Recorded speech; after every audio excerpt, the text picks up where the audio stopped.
बालाजींचं वरदान मिळतं त्या सगळ्यांना माहिती आहे की ते वरदान जर दुप्पट करायचं असेल तर या ठिकाणी करवीर निवासिनी आई अंबाबाई महालक्ष्मीकडे यावं लागतं। आणि म्हणून इथलं जे काम आता आपण हातामध्ये घेतलेलं आहे हे काम अत्यंत व्यापक, भविष्यातले 100 वर्ष या मंदिरात येणाऱ्या लोकांची सेवा करता यावी अशा प्रकारचं कार्य या ठिकाणी हातात घेतलंय। आणि यासोबत जसं शिंदे साहेबांनी सांगितलं, पंढरपूर आमच्या पांडुरंगाचाही कॉरिडॉर आता याच वर्षी त्याचंही बांधकाम आम्ही सुरू करतो आहोत। कोट्यावधी भाविक ज्यावेळेस आता पंढरपूरला जातील त्यावेळी विठुरायाचं दर्शन घेण्याकरता त्यांना त्या ठिकाणी ज्या प्रकारचा कॉरिडॉर पाहायला मिळेल, ज्या प्रकारची व्यवस्था पाहायला मिळेल, निश्चितपणे मला विश्वास आहे की पांडुरंगाचा अधिक आशीर्वाद आपल्या सर्वांना प्राप्त होईल। महाराष्ट्र देशातलं एकमेव राज्य आहे की ज्याच्यामध्ये 5 ज्योतिर्लिंग आहेत। या 5 ज्योतिर्लिंगांचा विकास आपण सुरू केलाय। त्र्यंबकेश्वर असेल, घृष्णेश्वर असेल, भीमाशंकर असेल, परई बैजनाथ असेल, औंढ्या नागनाथ असेल, या सगळ्या ठिकाणचं एक प्रकारे त्या ठिकाणी मोठं परिवर्तन हे आपण सुरू केलंय।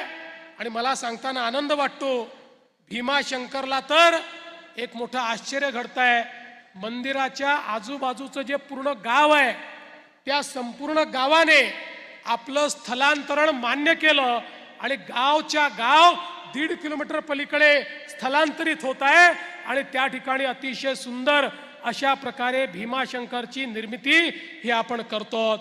आणि त्यासोबत आपलं दुसरं शक्तिपीठ म्हणजे आमच्या कोल्हापूरचे ज्योतिबा, त्यांच्याही परिसराचा विकास सावकार मोठ्या प्रमाणात आपण हातामध्ये घेतलेला आहे।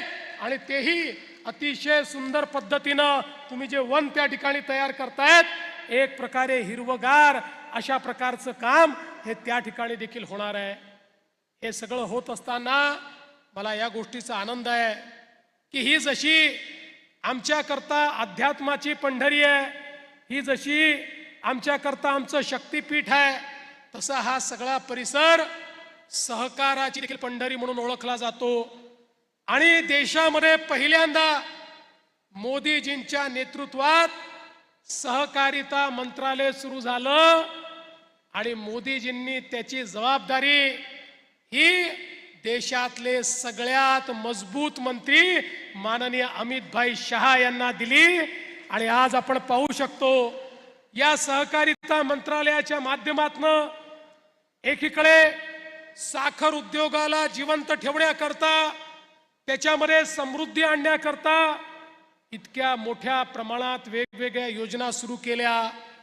मी बोलणार नाही, पण मला कल्पना आहे आजही अमितभाई काही चांगल्या योजनांची घोषणा या ठिकाणी करतील।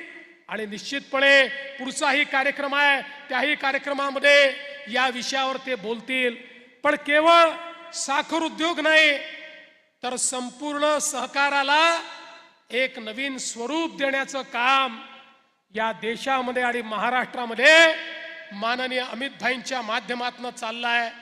सहकारी संस्थांना मजबूत करायचं, पॅक्सला मजबूत करायचं, 17 प्रकारची कामं ही पॅक्सच्या माध्यमातून करायची आणि ग्रामीण भागात शेवटच्या माणसापर्यंत केवळ सहकार नाही तर समृद्धी देखील पोचवायची, अशा प्रकारचं कार्य माननीय अमितभाईंच्या माध्यमातून चाललेलं आहे। आणि म्हणून बंधू भगिनींनो, आज मी फार काळ बोलणार नाही, अमितभाईंना ऐकण्याकरता आपण सगळे आलो आहोत। पण मी मनापासनं अमितभाई आपले आभार मानेन। सहकारितेच्या क्षेत्रात आपण जे कार्य केलं त्याबद्दल संपूर्ण महाराष्ट्राच्या वतीनं मी आपले मनापासनं आभार मानतो, आपल्याला धन्यवाद देतो। आणि पुन्हा एकदा करवीर निवासिनी आई महालक्ष्मी अंबाबाईचा आशीर्वाद आपल्याला असाच मिळत राहो अशी आईच्या चरणी प्रार्थना करून माझे 2 शब्द संपवतो।